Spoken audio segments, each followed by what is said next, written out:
Strategic నాలా development programme కింద ఎట్లయితే కాలువలు నిర్మాణం చేస్తుందో ఇంకా మిగిలిపోయిన జాగాల్లో కూడా నిర్మాణం చేస్తే హైదరాబాద్లో ఎక్కడ కూడా కాలనీలు మునగకుండా వరదలు వచ్చినప్పుడు కూడా ఇబ్బంది లేకుండా ఉండే ఆస్కారం ఉంది కాబట్టి ఆ స్ట్రాటజిక్ నాలా డెవలప్మెంట్ ప్రోగ్రామ్ కోసం కొంత డబ్బులు ఇవ్వమని కూడా వారిని కోరడం జరిగింది.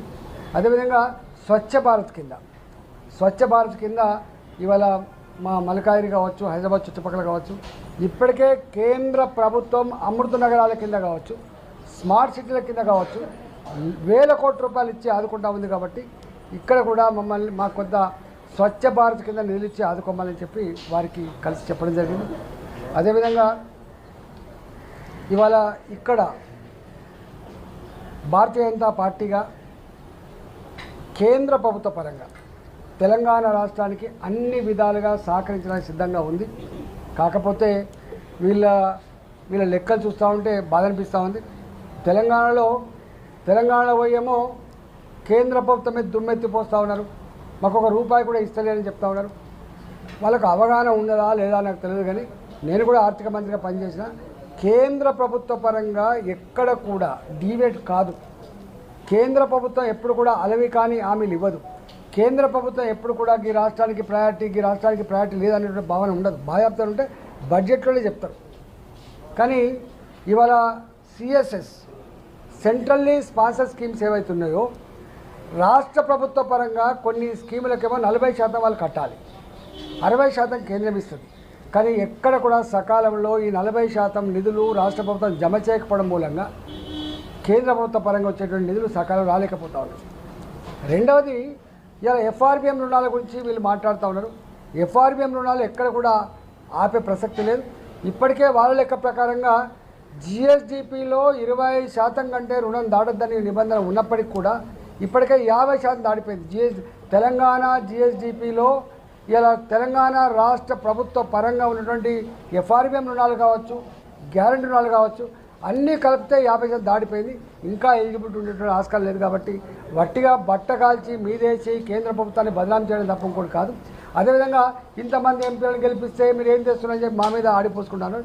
మేము ఇప్పుడు కూడా కేంద్ర ప్రభుత్వ పరంగా ఇప్పటికే గ్రామ పంచాయతీలలో జరిగే డెవలప్మెంట్ కానీ, అమృత నగరాల పేట, స్మార్ట్ సిటీల పేట వచ్చే నిధులు కానీ, ఇవాళ నేషనల్ హైవేస్ పేట వచ్చే నిధులు కానీ, రైల్వే డిపార్ట్మెంట్కి వచ్చే నిధులు కానీ, ఇవాళ అర్బన్ హౌసింగ్ డెవలప్మెంట్కి వచ్చే నిధులు కానీ, చివరికి అనేక రూపాల్లో ఇవాళ డబ్బులు కేంద్ర ప్రభుత్వం ఇస్తేనే ఆ మాత్రం సోకులు చేస్తుంది తప్ప రాష్ట్ర ప్రభుత్వం దగ్గర ఒక సింగిల్ పైసా ఇవాళ అదనంగా ఖర్చు పెట్టే దమ్ము లేదు. ఇవాళనే వార్త వచ్చింది చూసినా, ఇవాళ ఆనాడు ఆర్భాటంగా ప్రవేశపెట్టినటువంటి కేసీఆర్ గారి ఎస్సీ రెసిడెన్షియల్ స్కూల్ కానీ, ఎస్టీ రెసిడెన్షియల్ స్కూల్ కానీ, ఇలా బీసీ రెసిడెన్షియల్ స్కూల్ కానీ బంగ్లాలు కట్టకపోవడం వల్ల, బిల్లులు కట్టకపోవడం వల్ల కిరాయి బంగ్లాలు నడుస్తూ ఉన్నాయి.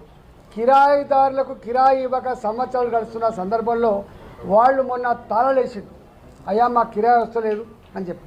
అంటే రెసిడెన్షియల్ స్కూళ్ళల్లో పప్పులకు, ఉప్పులకు, నూనెలకు, బియ్యానికి డబ్బులు ఇవ్వకపోతే వాళ్ళు సప్లై చేయలేకపోతున్నారు.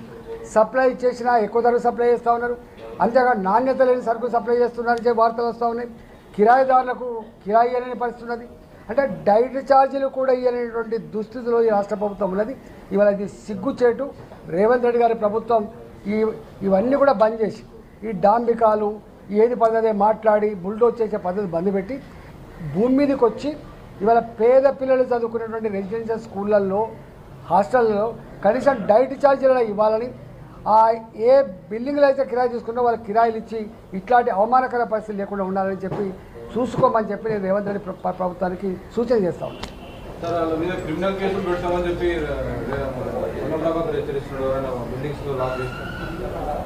ఇప్పుడు జనరల్గా మనం కిరాయి తీసుకుంటాం, ఎవ్రీ మంత్ కిరాయి ఇవ్వాలి. కరెంటు బిల్లు ఒక నెల కట్టకపోతే కట్ చేస్తలేదా ప్రభుత్వం? కరెంటు బిల్లు ఒక నెల కనుక లేట్ అయితే కరెంటు కనెక్షన్ ఉంటుందా? నెక్స్ట్ డే వచ్చి కరెంటు కట్ చేసిపోతాం. ఇవాళ బిల్డింగ్ వాళ్ళకు రుణాలు తీసుకొని బిల్డింగ్ కట్టుకుంటాం. బ్యాంక్ వాళ్ళు ఒక నెల 2 నెలలు రుణం కట్టకపోతే వాళ్ళు బ్యాడ్ అకౌంట్ కింద జమ కదా? చెప్పండి. ఇప్పుడు వాళ్ళకు ఇల్లు కిరాయి ఇచ్చిండు, బ్యాంకు రుణాలు ఉంటాయి, వాళ్ళు ఎవ్రీ మంత్ ఇన్స్టాల్మెంట్స్ కట్టాలి.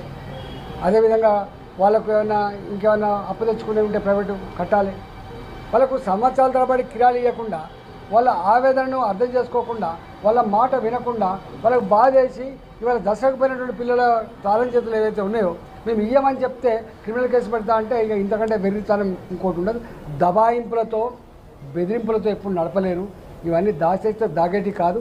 ఇలా తెలంగాణ రాష్ట్ర ప్రభుత్వ డొల్లతనం ఇప్పటికే అర్థమైపోయింది. కాబట్టి మంత్రులు కోపానికి రావద్దు.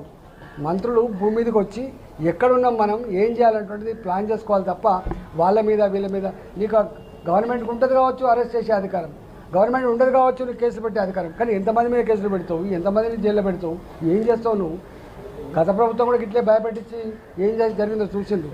కాబట్టి వాళ్ళని చూసైనా బుద్ధి తెచ్చుకోకుండా ఇంకా వీళ్ళు మాట్లాడితే వాళ్ళ కర్మ మనం ఏం చేయలేము. గురుకులాలను మూసేసే కుట్ర ఉందనే ఒక ఆరోపణ వస్తుంది. ఇదని ఆలోచించినట్టు వీళ్ళు కొత్త ఇంటిగ్రేటెడ్ స్కూల్స్ తీసుకొస్తున్నారు. ఇప్పుడు వీళ్ళు కొత్తగా పెట్టేది ఏం లేదు. ఇదొక ఇంటిగ్రేటెడ్ స్కూల్స్ అని ఆల్రెడీ ఇప్పటికే మా దగ్గర ప్రతి నియోజకవర్గానికి ఒక ఎస్సీ గురుకులం, ట్రైబల్ ఏరియాలో ఒక ఎస్టీ గురుకులం, తర్వాత ఒక 5 కాన్స్టిట్యూన్సీలో 6 కాన్స్టిట్యూన్సీ కలిపితే ఒక ఎస్టీ గురుకులం. ఎందుకంటే ట్రైబల్ పాపులేషన్ ఉంది కదా. ప్రతి నియోజకవర్గంలో 1 లేదా 2 బీసీ గురుకులాలు ఇప్పటికే ఉన్నాయి. అంటే ఒక్కొక్క నియోజకవర్గానికి 3, 4, 5 గురుకులాలు ఉన్నాయి. మా దగ్గర ఒక కమలాపూర్లోనే ఒక కమలాపూర్ మండలంలో నా దగ్గర మొత్తం కాన్స్టిట్యూన్సీ కలిపితే ఒక 10 గురుకులాలు ఉన్నాయి. 10 గురుకులాలు కలిపితే దాదాపు 6,000 మంది చదువుకునేటువంటి ఆస్కారం. వీళ్ళు ఏమంటారు, నియోజకవర్గానికి ఒక ఇంటిగ్రేటెడ్ ఒక గురుకుల పాఠశాల పెడతా అంటున్నారు. దాన్ని 2,500, 3,000 మందిలో పెడతా అంటున్నారు. దానికి ఏదో 30 బిల్డింగ్లకు భూమి పూజ చేస్తూ అంటారు. నేను ఏమంటున్నా అంటే సరే ఎస్టీల పరంగా ఉండొద్దు, ఎస్సీల పరంగా ఉండొద్దు, బీసీల పరంగా ఉండొద్దు, అందరూ కలిసి మెలిసి చదువుకోవాలి, మైనార్టీల పరంగా ఉండదు, సంతోషం. ఇవాళ నువ్వు చేసేదేముంది? ఆల్రెడీ అక్కడ ఆ మండలంలో ఉన్న ట్రైబల్ లేదా ఎస్సీ, బీసీ ప్లస్ మైనార్టీ ఏ గురుకులు అయితే